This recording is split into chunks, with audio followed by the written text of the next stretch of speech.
Real quick, before we get into it, I want to ask you something. If something happened to you tomorrow, not to be dark, but just say with me, what happens to the people who depend on you? The bills, the mortgage, the kids, your partner? Does everything keep moving or does everything stop because you stopped? Most of us don't want to think about that question, right? And that avoidance, that is costing our families more than we know. Did you know 75% of Black Americans overestimate the cost of life insurance? Threefold. More than half say they don't know what to buy or how much they need. And 20 million Black Americans who know they need coverage still don't have it. We were never taught this game, and not knowing it is leaving generational holes that money alone cannot fill after the fact. Today, we're going to fix that. I've got a guest who has been in the insurance space for over 8 years. He's licensed in 40 states, and whose thing is education as well as transparency, which is exactly what Sun IE is all about. So today, I bring to y'all Joe Walton. Welcome to the show, brother. I appreciate it, brother. Really wanted to be on here for a minute, and I appreciate the invitation. No, most definitely, most definitely. Before we get into the context of the show, give people a quick feel about who you are, how you got into this space, and what your day-to-day actually looks like in the insurance space. Gotcha. Believe it or not, I'm an ex-athlete, bro. So I played basketball in college collegiately, and when I was done, I moved back home, which was Florida at the time, and I didn't know what I wanted to do. I had maybe 3, 4 jobs trying to figure it out.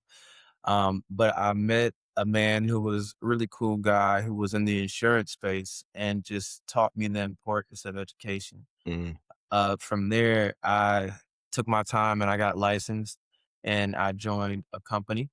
For over 2 years, I was $1 million producer, which means I've helped uh, the company actually grow a lot of money. But at the same time, I was able to help a lot of people. And I started to understand how the game went. And from there, I stepped away and I did it myself. So man, I became an individualized broker, and that was it, man. From there on out, I've been helping people in both the health insurance and the life insurance space.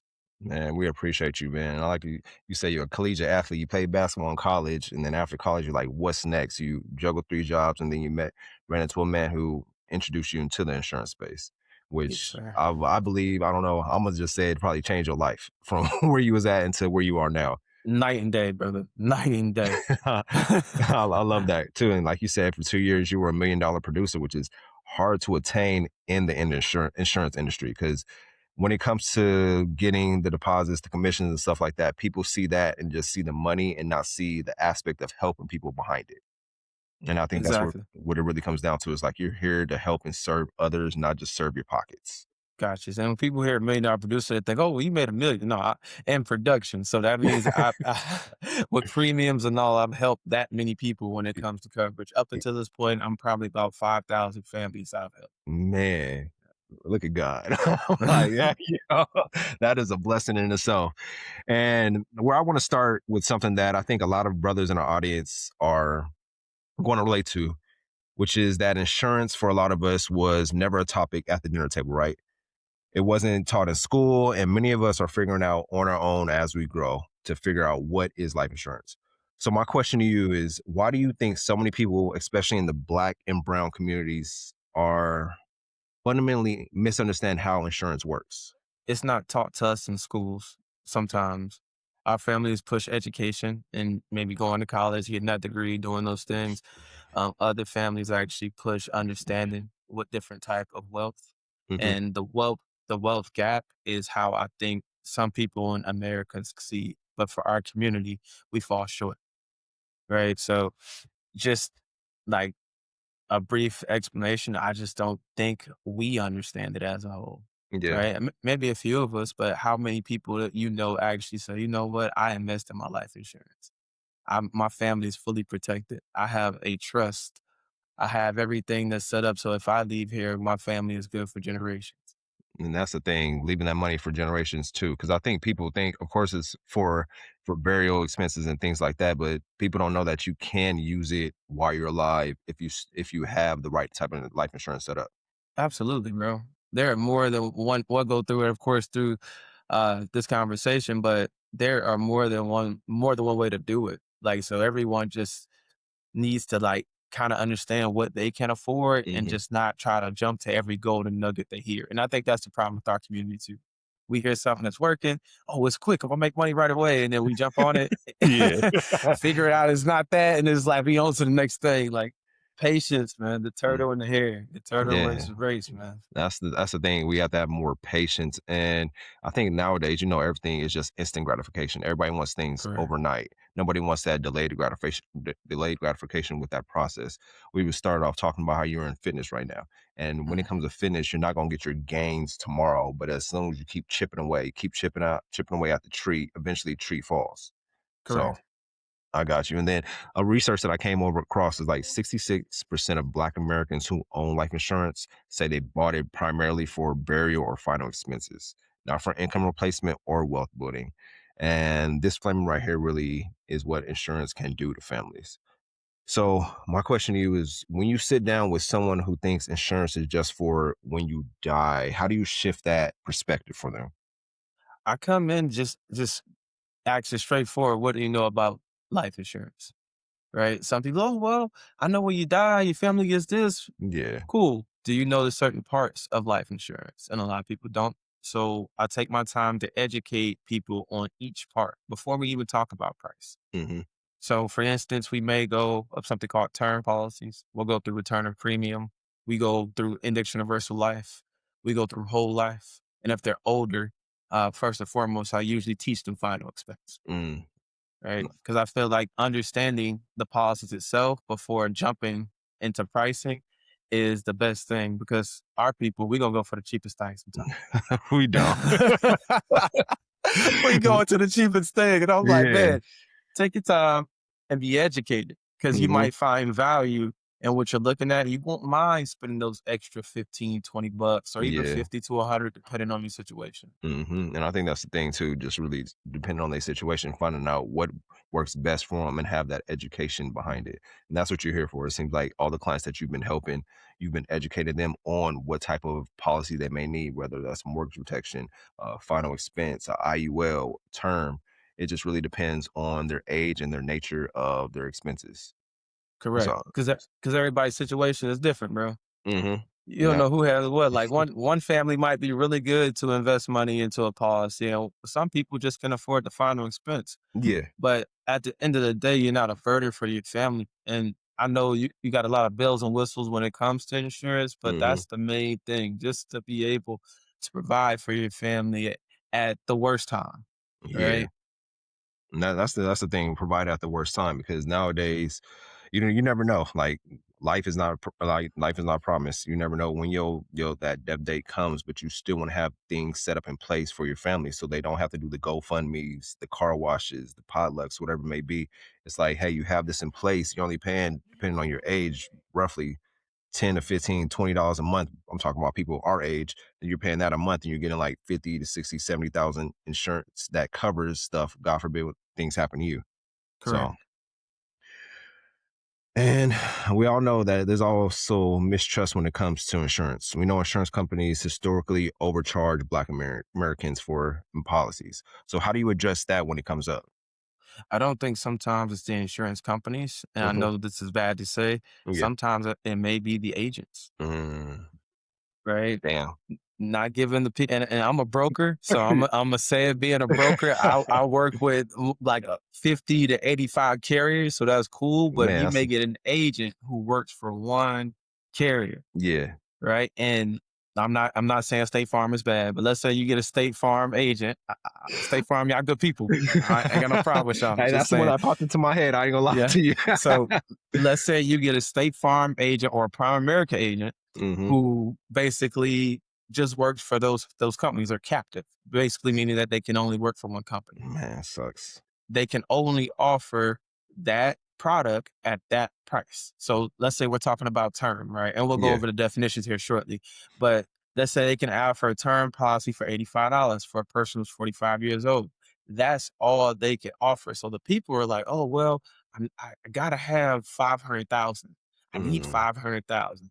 not knowing that they haven't really added up their expenses. They don't have any debt. You might not need the full 500. Mm, You might need 250, yeah. and that fits within your budget and your family's taken care of. So it's like a lot of times it's the agents that are sometimes are chasing commission checks and not making sure that you're doing the right thing by the families. And I Mhm. feel that's terrible. And now that falls back on insurance companies as well, right? So it's like, hey, y'all doing us wrong. It's like, nah, sometimes your people are doing you wrong. Yeah. Yeah. Mm, And it's like sad to say, but it's the truth. no, it's facts. Like you said, it comes down to sometimes the broker or the agent. If they're a captive agent where they only work for State Farm or Allstate, they're gonna be only inclined to work with that carrier versus like you said, you're covered, you got contracts with 50 to 80 carrier. So you got options, unlimited options, and you're not doing it for commission. You're doing it for the person. You're doing it for you putting the people before the profit. Because at the end of Yeah. the day, when you do good business, ends up translating into getting more business. Where Yeah. you help one family out, I'm pretty sure this happened. You helped one person out, and they referred you to 3 to 4 to 5 family members. Bro, I got a referral process. So like I've basically helped the entire family. I've done family reunions that they like me so much. They Yeah, invited me to the family reunion to present. I'm doing another one in June here in Georgia. man, love it. So it's like you don't have to do people wrong. Mm, I tell my clients, hey, I'm getting paid regardless. yeah. My job is to make sure that I find something within your affordability that you can keep for the long term, Hmm. right? That is my goal. Yeah. If you choose to get it, or you want us to pay the most, I don't care what you pay. As long as you locked in and your family's taken care of, that's what we're going about. Hmm. Outside of that, I'm not that guy that's gonna force you into something that you don't feel comfortable with. Nah, man, that is so true, man. So let's get into the specifics because this is where I think people get most confused. And I Mhm. know this is one of your babies. Let's start with health insurance, Okay. specifically the difference between private health insurance and ACA marketplace coverage. Break that down for us. Gotcha. Let's start actually with the ACA. Okay. So the ACA is like regulated, almost government. So all of that is based off of how much you make, right? Okay. So let's say you're a 1099 contractor or your job just doesn't offer insurance and you say, you know what, I'm gonna go on the marketplace. The way they give you these premiums, let's say you got a family of three, but you guys make about $200,000 a year.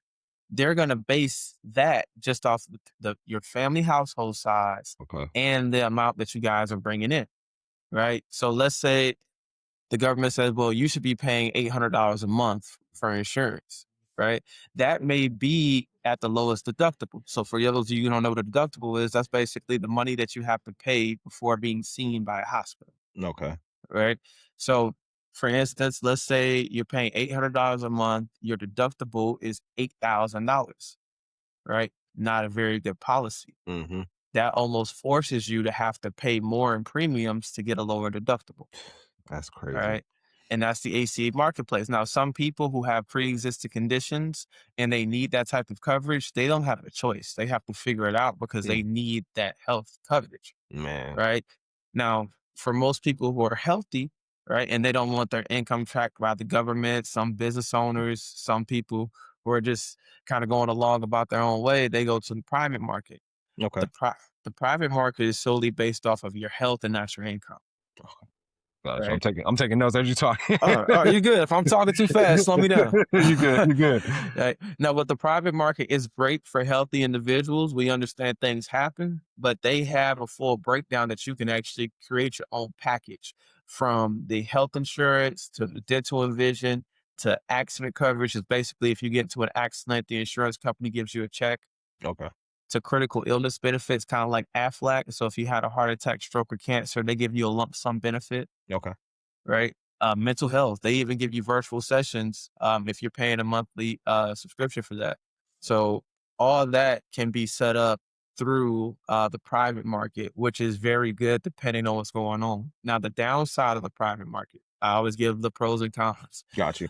Downside is if you have a person who's really trying to get pregnant or do anything with maternity, the private market may not be the best option, Oh, damn. right? Those are things that they don't really cover at a high rate. So some people may, hey, put part of the family on the private and then put the wife on the ACA marketplace and then just go from there. That Right. makes sense. So every situation when it comes to health insurance and insurance in general is just a different situation. Everybody's situation is different, bro. Yeah, that's true. Okay, so for someone who is self-employed or running their own business, Mhm. which route do you typically recommend for them? Depending on how much they make per year, right? So like I usually compare both options, Okay. right? So like I may gather household size, income, zip code, and then I'll pull up the ACA options, and then I'll pull up your health information from what you tell me, and I pull up the private market options and what compare. And I just go through and dissect. If you say, you Mm, know what, I like that private market because the prices stick, and I don't have to worry about everything jumping up $400 or $500 next year. yeah. I want to be loyal to that. We'll go private. Mm, Or if you say, you know what, it's just so cheap when I do it this way and I'm writing off everything through the business, I'm gonna just stay ACA. I get that yeah. too. I Yeah. get that too. So if that works for you, we'll go ACA. So being a broker, that's the best part about it.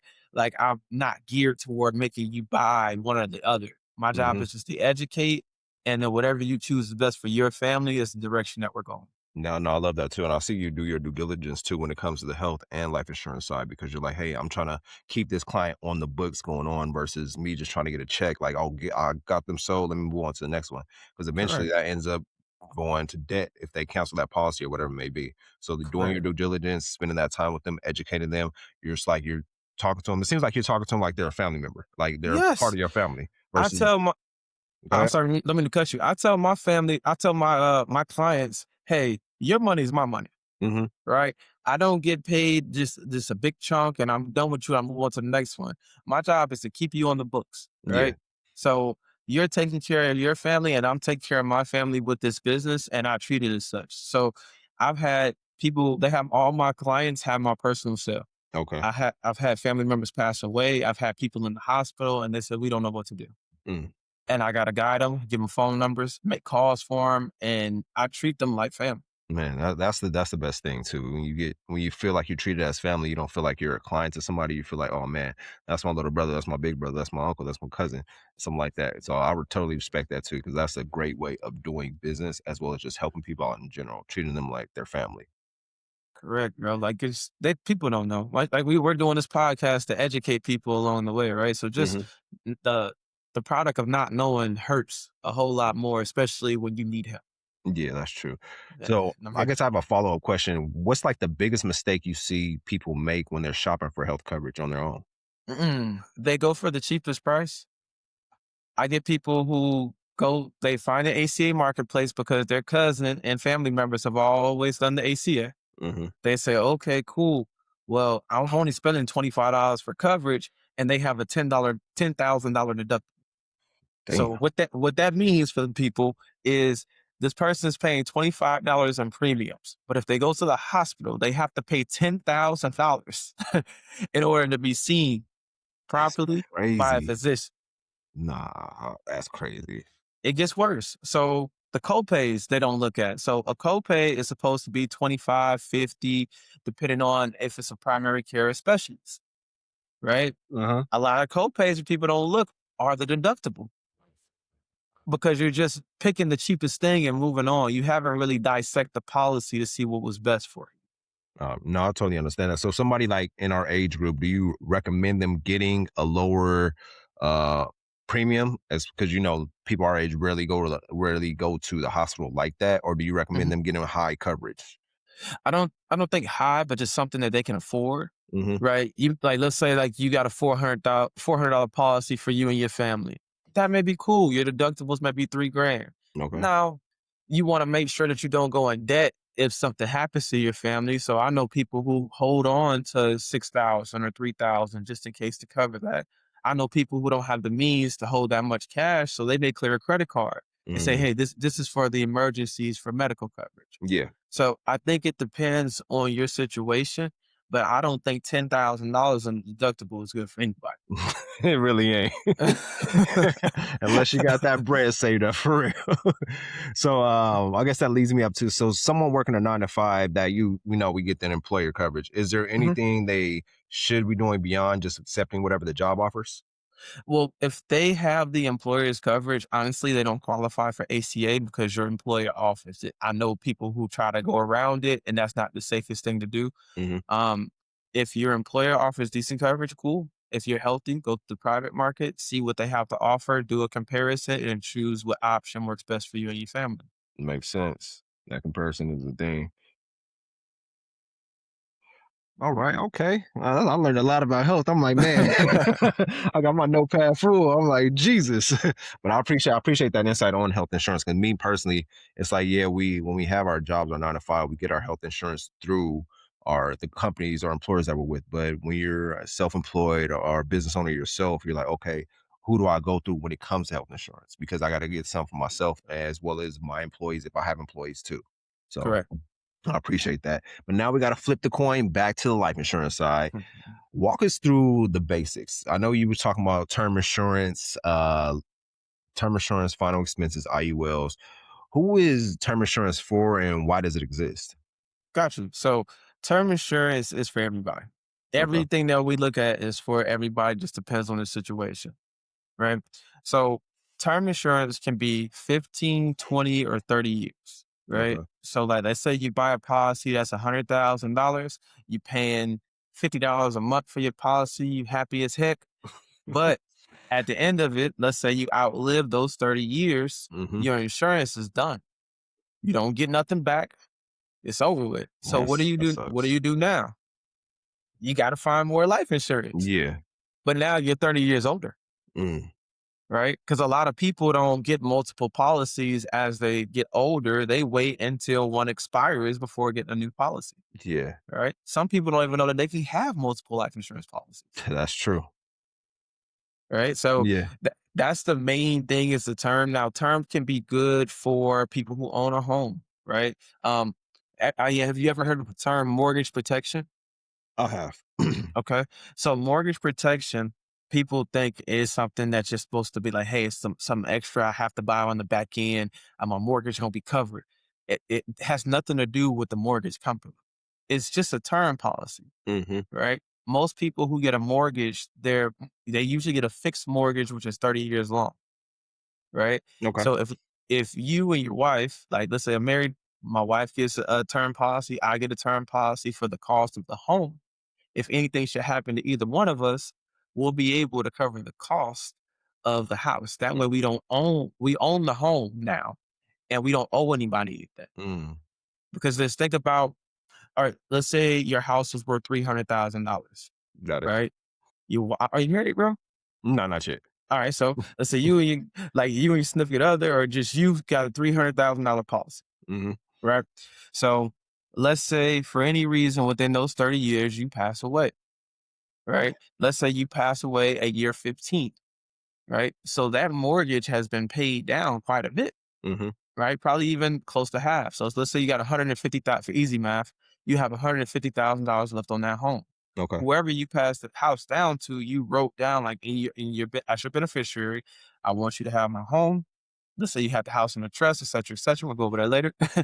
But you have a house on a trust. You say, you know what? I want you to take $150,000, cover the cost of the house. I want the last 150. I want you to take 10,000 and bury me properly. And then that $140,000, you enjoy your life with, Mm, right? yeah. That you just basically set up your family to actually have not only a home, but a home that's paid off, right? You made sure that you were buried properly. That way you're not a burden to your family, Hmm. and you made sure they had a little bit of change that they can live off of and understand life a little bit. Because I don't know who you know, but I don't know nobody just giving somebody 140K. Like, here you go, bro. Yeah. Off the bat, you be like, Off the man. bat, So I now, passed away. We did this. Here's 140, dog. hey, that's hey, you broke that down. I'm like, I'm a loss of words. I don't even know what to say now. You broke that down so good. I'm like, all right, I got it. So term insurance, it's very beneficial. Like you say, you have a term or the mortgage protection, either or, depending on what you No, do. no, no. It's the same thing, bro. Okay.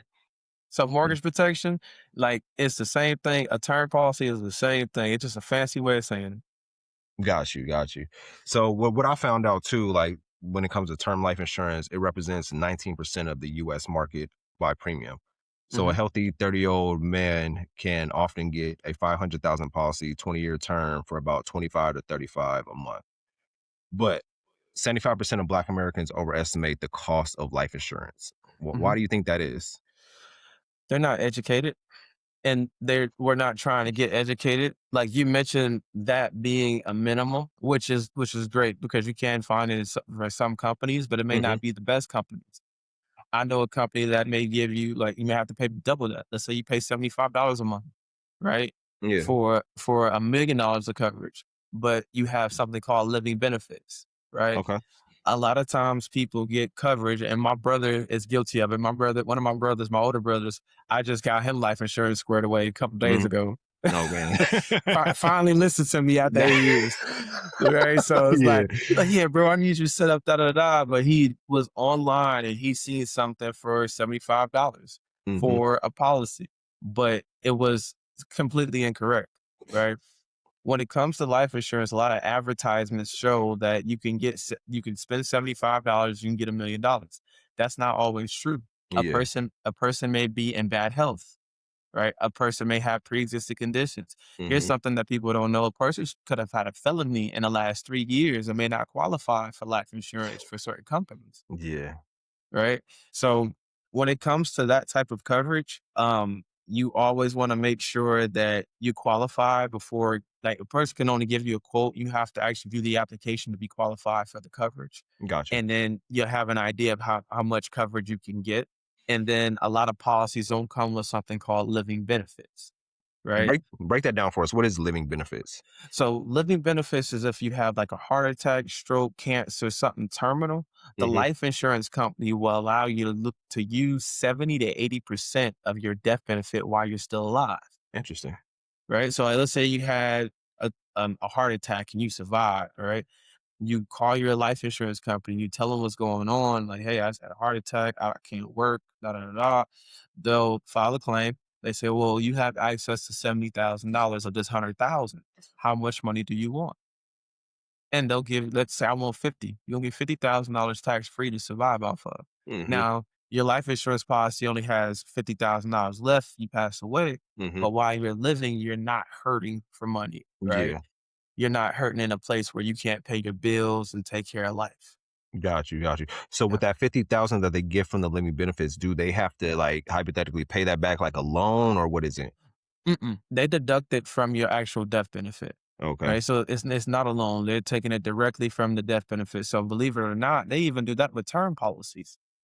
Okay. Right? So if you had $1 million life insurance policy and that policy has living benefits, you had a heart attack and now you're trying to figure out a way to survive, go to your life insurance company, tell them what's going on, and you can get, I mean, up to 700, $800,000 of that life insurance policy, living I, benefits. I like the living benefits feature. So is there like I want to say like a restriction? Let's say somebody got coverage within a month or 3 months ago, and they Mhm. have living benefits on there. Something medically happened, a terminal illness or whatever it may be. Are they Okay. still eligible, or is there still like, hey, you got to have the policy in effect for 90 days before you can touch the living Mm-mm. benefits? Not like that with life insurance. Okay. If you get a life insurance policy today and you die tomorrow and that first premium was taken, that insurance company will pay you out.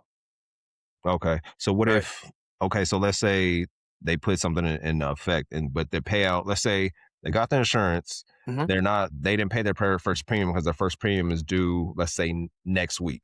And Mhm. God forbid they die in between that time. How does that work? Technically, you don't have life insurance. Okay, so they have to R- pay that first premium. You have to pay that first premium. Some people have like a look period depending on the company.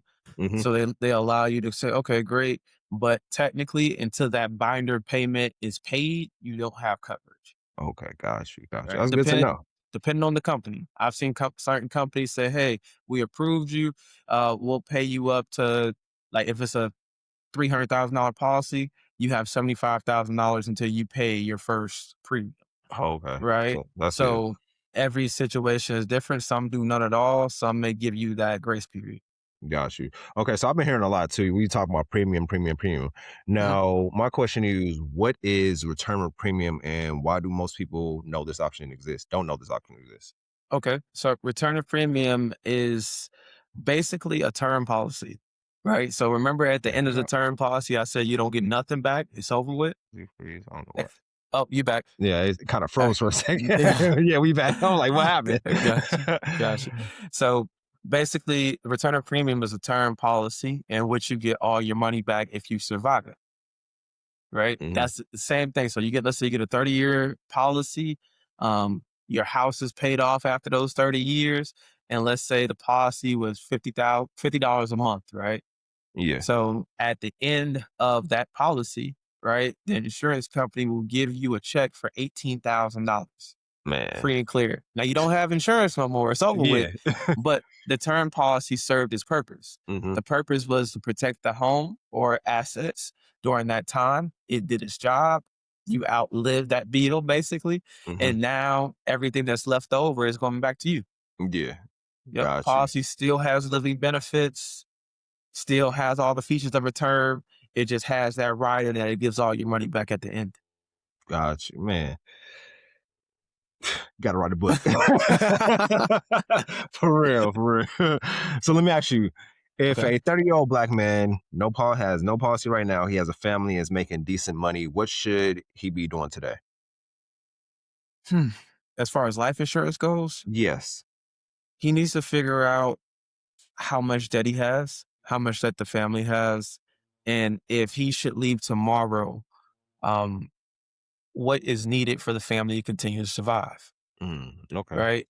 I know a lot of men who actually retire their wives early, right? So you have a retired wife hanging out at the crib and you pass away and you're the primary, a breadwinner. Hmm. What happens to the family now? Yeah. Right. So I believe having those debts in order is the main thing, and then making sure you have enough coverage to make sure your family survives. Another thing, if a person owns a home, I believe they should be looking into a trust. Okay. Trust. I Right. know you've been saying a lot about the trust. You've been throwing that in here. So Yeah. we're definitely going into a trust. But I like the tip you gave, like know your debts before you get the type of insurance, especially for the example, a 30-year-old black male with a family. You wouldn't know what debts you have and the family has so you can get the right amount of coverage, God forbid something happens to you. Correct. I got you. So I guess we just got to pivot over to mortgage protection because I think this is one that especially confuses people when they're buying a home. You Mhm. touched bases on it earlier, but what is it in its full realm, and is it something people actually need? Yeah, it's a term policy, bro. That's the easiest way to put it. It's Okay. a term policy. The term policy is meant to protect your mortgage, right? So let's say once again, $300,000 mortgage that you're paying. Hmm. So you're paying that every month. You're trying to get it down. It's 30 years. You get a 30-year term that aligns with that mortgage. You make sure that that beneficiary is your significant other. And if one of you pass away, you cover the cost of the home, Okay. right? Some people like it that way. Some people like the return of premium option to say, okay, cool, we like the term, but we want our money back. Hmm. so so get the return of premium and it's the same thing, just at the end of it you'll have something to show for. You have a house that's paid off, that's full of equity, and Hmm. then you have all the money that you put into the life insurance policy back.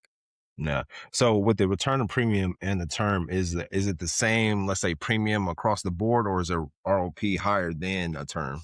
Oh, the ROP would definitely be higher because you're getting money back.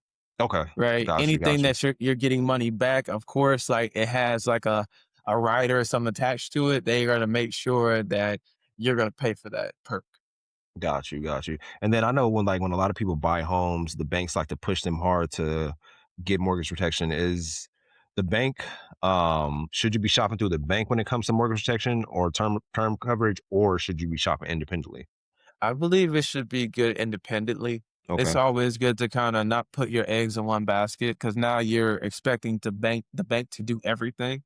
Let's say something happens that you get foreclosed on that home, Hmm. right? And you couldn't afford coverage or something happened in that nature. Your life insurance doesn't have to suffer because of that, Yeah. right? Let's say you sell the home, right? And you don't like how that company does business.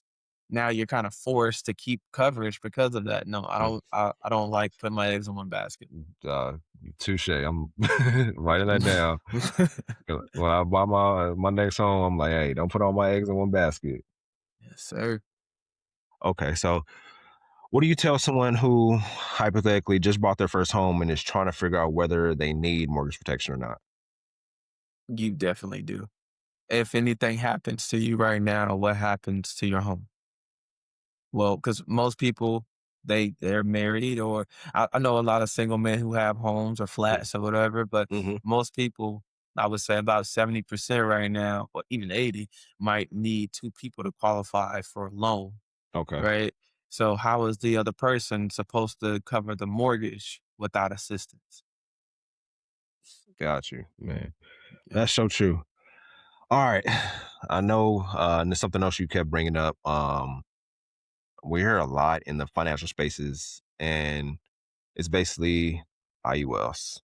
And IU, you took a deep breath. You like, so break it down for us, like IUL from the ground up, what it is, how it works, and why does it get so much debate? Gotcha. So IUL is a two-part question, my Mm, brother. I got you. A lot of people are saying, okay, cool, I could put money into this life insurance policy. I'm gonna grow it and I'm gonna treat it like an investment, and I'm gonna cash out and everything's gonna be good. Mm-hmm. All IULs are not created equally. Oh, Right. I'm here to tell you that now. So there are okay. two ways to set up an IUL. You can set it up to the point that you get a strong death benefit. The policy builds some cash value, and that's just a small investment within the policy. Like a portion is paid for the cost of insurance, and another portion is put into a separate account that's going to grow, right? And that is one side of it. Just strong death benefit. It's building a little bit of cash value every year. So if you need hard times fall, you can borrow from Mm-hmm. it, right? The second part of that is that you're putting 350, 600, 1,000, 2,000 a month into that policy because you believe in the philosophy. Mm-hmm. So it's going to have a strong cash value, but a small death benefit, right? So that death benefit may be $70,000.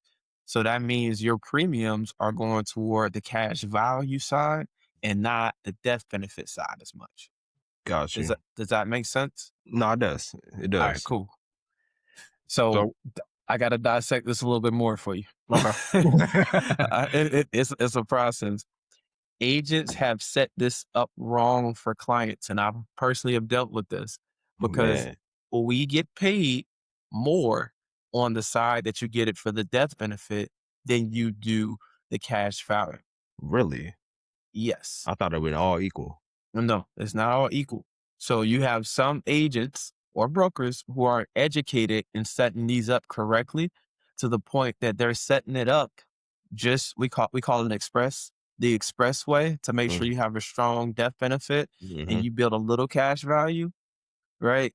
And the people who are trying to set these policies up, they're trying to get the most that they can out of the cash value. They don't care about the death benefit because they may have a term policy or another policy on the back end covering their death, Yeah.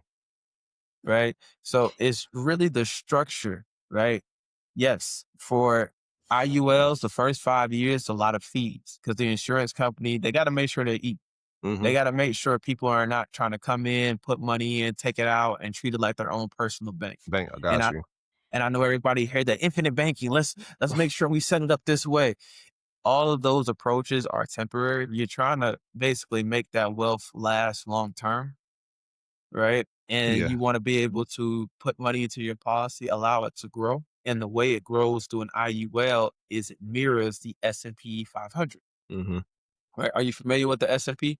Oh, yeah, Yeah. I'm All already right. investing myself. Yeah, yeah, I I got you. got you. So for the people who aren't big in stocks, the S&P is like the top 500 companies in the United States is based into an index fund, right? Mhm.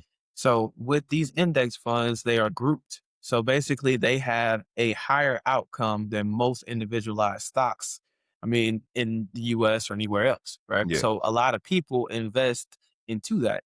So let's say the S&P does well that year, right? Mhm. You might get 9 to 12% interest through your IUL. Cool. I'm happy. Yeah. right? Now, let's say the S&P takes a dive. Let's say war, presidency, whatever is going on. All right, Everything right now, cool. basically. Everything's cracking, right? So Yeah. you not getting no growth through the market with your S&P right now, but through the insurance company, you're not losing any money through your Okay. IUL as well. So you might only get a 1% gain that year or even zero, depending on Hmm. how the policy is set up, but you don't lose money Oh man, that's a within the blessing. IUL. So it's Yeah. almost like a safety net for certain investors and for people who are setting up retirement. IULs can be great for because think about it, if you got a 401k and whatever they're mirroring, because we never know what each company's doing. Hmm. Let's say that market's down in your 401k. Yeah. Guess what? You got a down year in your 401k Hmm. and you can't borrow that money when you want to, Yeah. right? Now, if that money's in the IUL, yeah, it's a down market, but I didn't lose anything this year, Hmm. right? I gained 1% and I'm still, I mean, everything is still growing the way it needs to. And I don't have to wait until I'm 59 and a half to or 62 to touch my money, Yeah. right? If you want to borrow from your IUL and you set it up properly, you say, all right, cool. It's year 5, year 6, year 10. Everything's going well. I got $100,000 in here. I'm struggling. I need $10,000. Hmm. Take $10,000 from that policy and take care of your business. Man, that's so true. And I think like it comes down to in the IULs is structuring it properly. Because you said in Correct. the beginning, a lot of people, a lot of agents don't structure it properly. They structure it for their personal gain instead of their client's personal gain.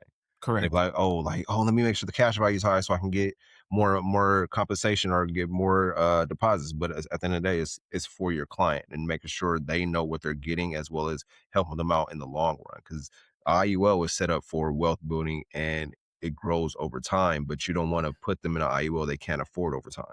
Correct. So I've done a whole family IUL, bro, from the parents to the kids. Like kids got IULs to the point that when they're going to college, they have a lot of cash value stacked up. The parents will pass the policy down to the kids at that point in time, tell them to pay for it, yeah, not realizing that they have $300,000 tax free in their account that they can pull from. man. And that's the thing too, just starting off with kids, doing it for kids as well, because teaching them early about financial literacy, teach them early about different policies to set up so they know what to set up. Like you say, you set up for a whole family IULs. The kids, by the time they got to college, they got money sitting on where they can use for their college funds or anything else they may need in that time. Correct.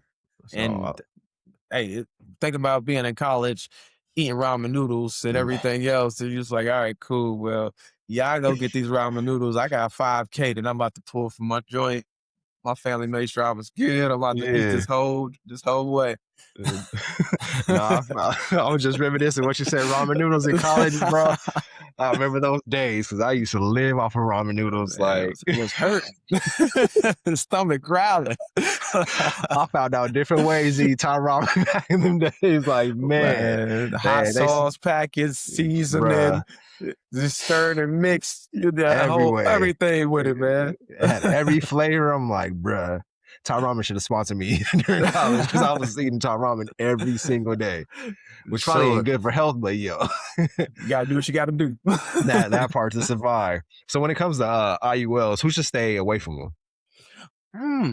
I don't think they're terrible for anybody, bro. Like even Okay. for older people, like I don't I get a lot of older people who feel like, you know what, I want the most cash value.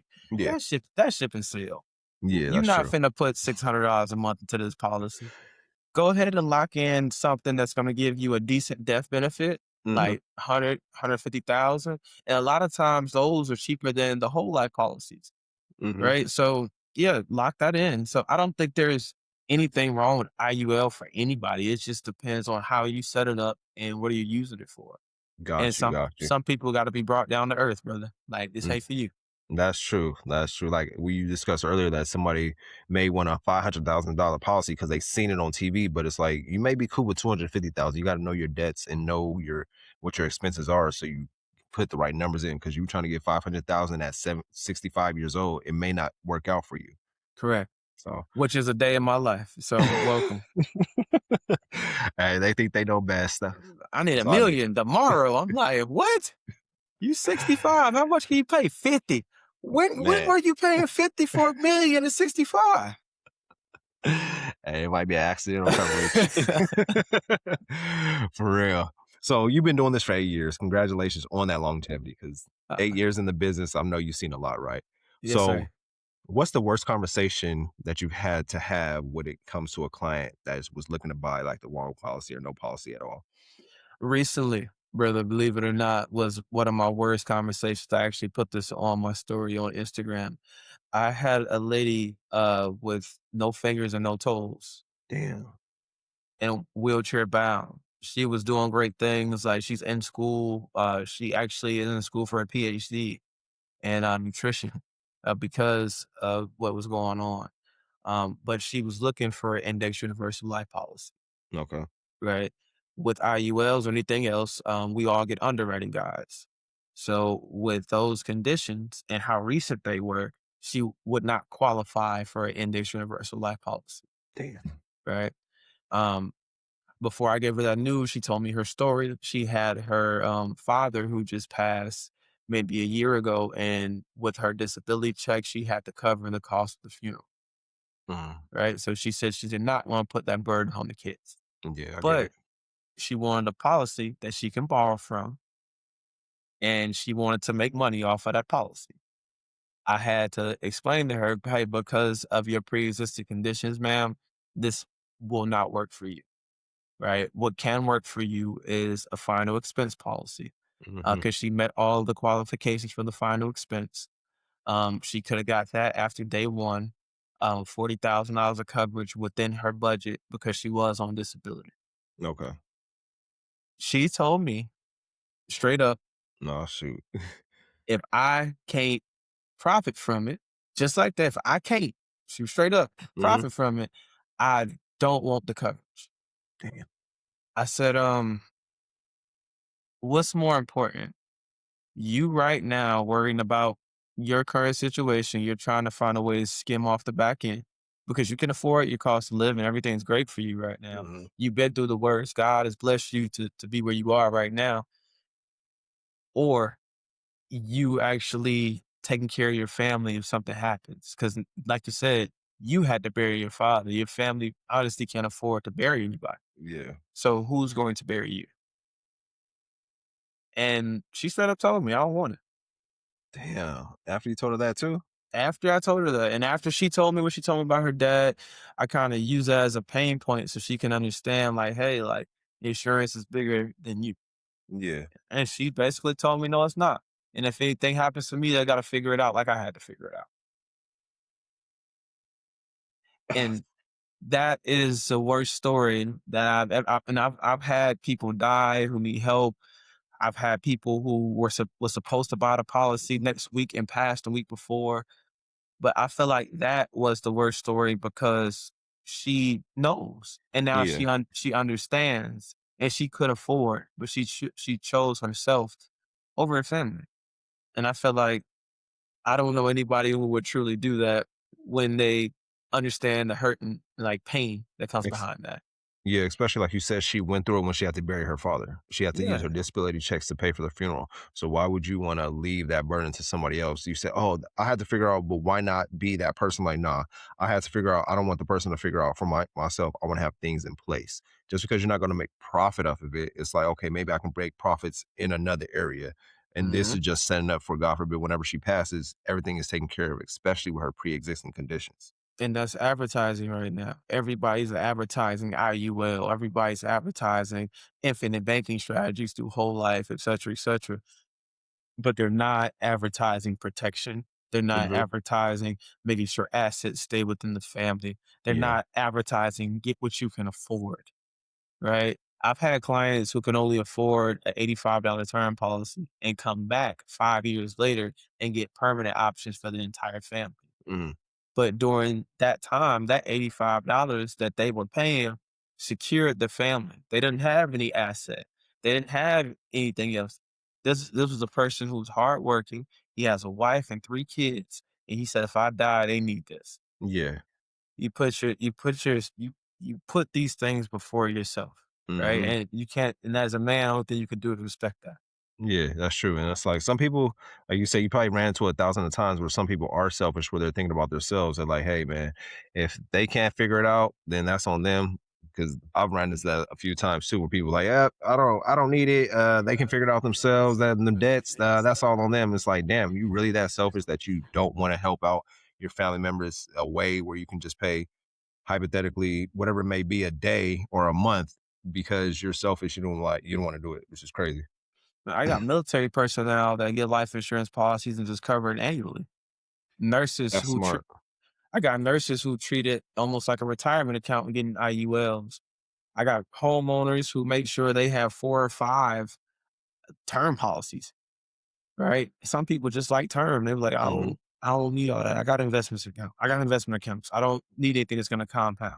Whatever your strategy is, protection is always going to be on the forefront, Yeah, that's true. right? So, Man, I get you. Man, I got a lot of information now. I'm like, I feel like this. I'm here in class with the professor. But let's do a rapid fire section. I'm going to give you name like some common situations. You tell me the mistake and the fix. okay. So first one is a man has a wife and 2 kids, and his only life insurance is the group policy through his job.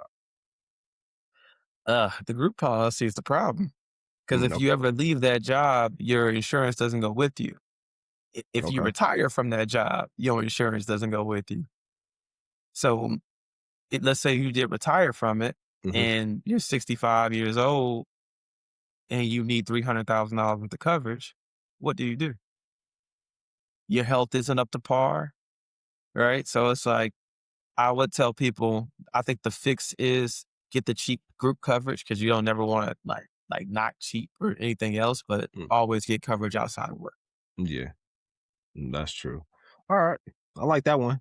All right. So let's say someone just got their first big check and they want to use it as an IUL as a primary investment vehicle because they heard it's tax free. Mhm. Don't, Okay. don't. If this is your first big check, it means you don't have a lot saved. It means you may not budget correctly. Now, if you want to take 2,000 or 5,000 and put it in an IUL account and allow it to grow and do what you need to, fine, but you still need to learn about other forms of investing. Mm, You that, you you telling me that IUL is your primary investment, you don't have any other investments is already a problem. yeah, because it seemed like they've been just social media's researching. I said, Educate yourself first. yeah, that's what it comes down to. All right. I like that. You know your stuff. So that leads me up to a family. Let's say they buy a term policy, but the coverage is 100,000 because that's what they could afford. Mhm. So that's the scenario. If they could buy, they just want $100,000, that's what they could afford. Yeah, so basically a family buys a term policy, but the coverage is 100,000 because that's the only thing they can afford. That's the only thing they can do right now. Mm, Like, I hate to say it that way, like, you can want more protection, but if you can't afford it, it is what it is. yeah, So, if that's what you can do for right now, do that, but as soon as you feel like I've freed up a few more bills, I wanna add another 200,000 to this, add another policy. Right? You can have more than one policy and no one's forcing you to just stay with this one for a lifetime. It may be good because you got it at 25, right? So the price will never change on it for the next 30 years. Lock hmm, that in. But you say, you know what? I like term. I like return of premium. I need something bigger. I'm making yeah, more money now. I'm 30 years old. My family is taken care of. Let's add another 400,000 to it. Cool. got you. Now you got 500,000. Yeah, that makes sense. That makes sense though. It's always like whatever you can afford at that time, do that, but still along the way, work out your budget along down life because you may Yeah. be spending. Who knows? Nowadays, everybody loves coffee. Want to go to Starbucks, spending $10 to $15 a day, and that adds up on a monthly basis. So it's like maybe you can cut back on coffee, and just make coffee at the crib. So I Yeah. get what you. I get you. Here's the next scenario. So Mhm. someone has been paying into a whole life policy for 10 years. Okay. It's costing them damn near 300 a month, and they're Okay. not sure it's doing the right what they thought it would do. How would Okay. you break that down for them? Um, Usually whole life is paid off of dividends of the insurance company. So that's how their cash value is. It's not Hmm. like the S&P or anything else like an IUL. So whole life is almost guaranteed anywhere right now between 2 to 5% depending on the company, Okay. right? I don't know what they expected out of that, right? So once again, that's bad information. An agent could have told them Mhm. like you're gonna get X, Y, and Z, and you really only got 2 to 5%, Yeah. right? So now you looking at it like, all right, cool, this is building the cash value, it's doing what it's supposed to, but I really can't afford that, right? Some Mhm. people might be looking for additional options. Right, I'm not gonna Yeah. say the word replacement because that's not the best thing to say, but they might be looking for additional options. So let's say That's smart. they chose to get another policy, and then they realize, this term policy may not. I mean, sorry, this whole life policy may not be for me anymore.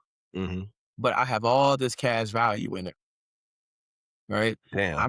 I may disperse that cash value, or I may disperse the policy and then get my check for everything that I've invested into it, Mhm. and then I wonder what I can do with this, right? Some That people makes sense. may need to stay the course, right? Like you've had this policy for quite a bit. It's produced for you every year.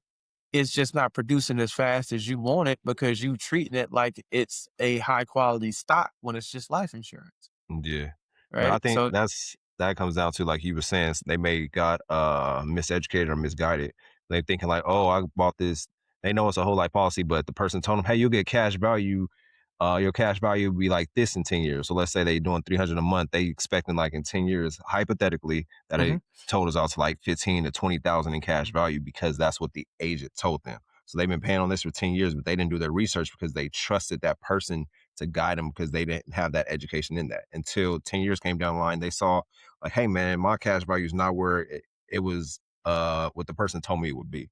mhm, and So which I deal with that a lot too. So that's why like I love education mhm, so much in like in the front end. That way on the back end, you don't regret the decision.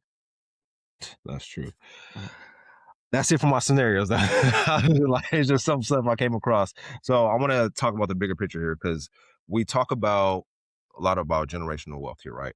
mhm. And I want to ask you directly, where does insurance fit into real generational wealth strategy? Um, I believe it could be at the top, bro. Okay. Like, I really think insurance because it's the cheapest form, that you can purchase, that you can pass down, and at the same time still build cash value on that, right? So, like, let's say, where can you put $300 a month and you can get your guaranteed growth? And then on top of that, let's say you die, your family gets more than you invest, right? Yeah. It can't be real estate. It No, I can't be can't. stocks. So it's like life insurance is always going to be at the forefront. Like, you always think people mention the Rockefeller method, right? Like, have you ever heard of that? I haven't. Educate Uh, us. all right. So basically, Rockefeller bought life insurance, and what he does with his family is everybody buys life insurance and they put it into that trust. Okay. So the beneficiary is the trust. So let's say me and you family, if you get 500,000, I get a certain age, I get 500,000. You have in your will, like, all right, cool. The family only get 250. The next 250 goes to the next generation, That makes sense. right? So now, if we do that for 4 generations, the fourth generation has $1 million, Damn. That's right, smart. that they can access, and then now Yeah. the next one, it's still continuing to grow. It's like the waterfall method, Hmm. they call it. So, like, it's different ways to pass down wealth, but it's what people call generational wealth sometimes doesn't fit within your generation, Yeah. Damn. right? Mic drop. it, That's it real. it may not be for you. It may be for your grandkids. And now you see, okay, cool. I didn't start with nothing. My grandkids started with 750,000. Mhm. And I Yep. made sure they couldn't touch a certain amount before a certain age. So Yeah. now they may not get this money to their 30 or 40 or 50. But each of those decades, I'm making sure that they have something to show for it. That's And smart. now they have to continue the family flex.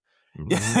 No, that's Got true. yeah. That's real. Yeah. Continue that family flex and like keep passing it down because, like Mhm. you said, the Rockefeller method is beautiful because everybody gets life insurance. They put it in a trust. Half of the people, let's say, like you said, 500,000, we get 250. The next generation gets 250, and just keep passing that on because it builds up our family name and legacy and builds our generational wealth to where we can do certain things, making certain investments, business opportunities, and things like that. Correct. So I know you probably run into this a lot. What would you say to someone who says, I can't afford insurance right now, I'm just trying to survive?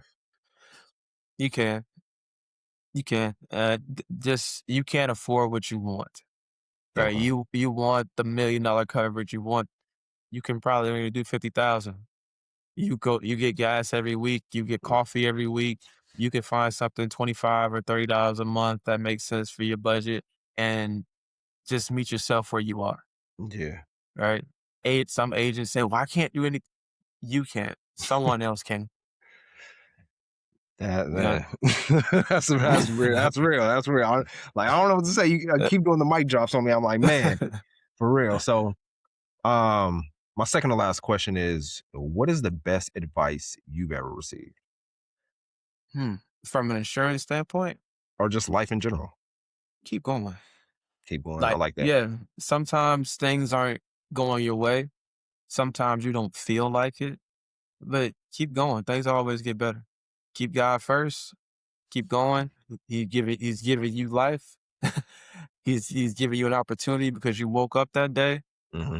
So just keep going.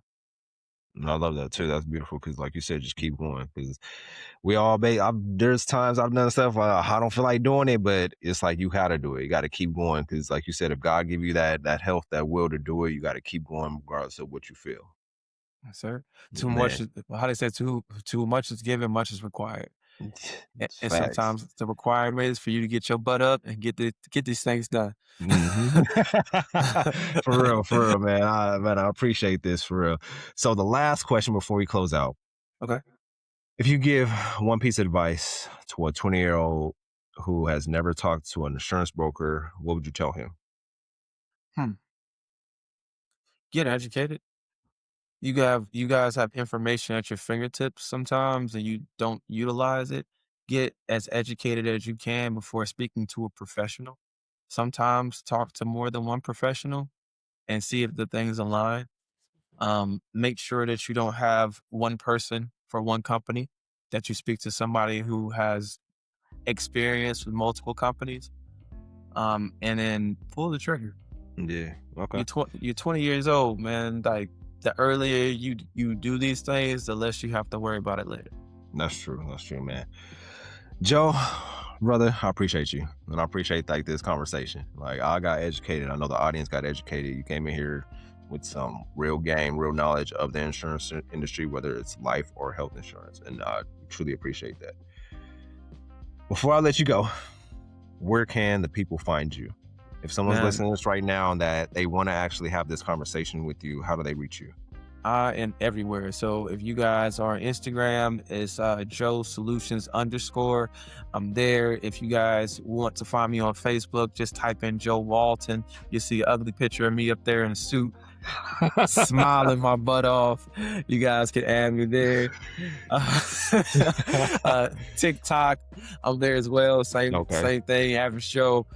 Um, yeah, man.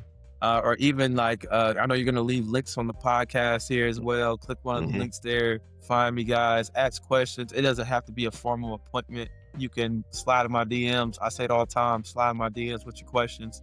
I'm glad to answer them. Or if you do want an appointment, you can click the link in any of my bios, and you'll be able to book an appointment directly from there. Got you, got you. And like you said, I'll throw everything in the show notes just so everybody can just click on your information, just go right there. So long as no hassles about it. Well, man, once again, thank you. And to everyone listening, here's what I want you to take from today. Insurance is not just when you die. Insurance is for the living as well. It's how you protect everything from what you're building while you're alive, as well as the people you love. Man, I don't know what to say. I was like, it's been a good episode though, but I truly appreciate you really taking the time out of your day to come on, educate us, and really give us some real game when it comes to the insurance industry. Definitely, man. Thank you for having me. I really No appreciate it. problem. No problem, brother. We may have you back on for a second episode just to get to know Joe outside of the insurance side, who Joe Walton really is. Hey, But I'm here for it, bro. the information you gave us, man, I really appreciate it. This is Sanai. I'm XO, and I'll see y'all next week. Peace. Damn.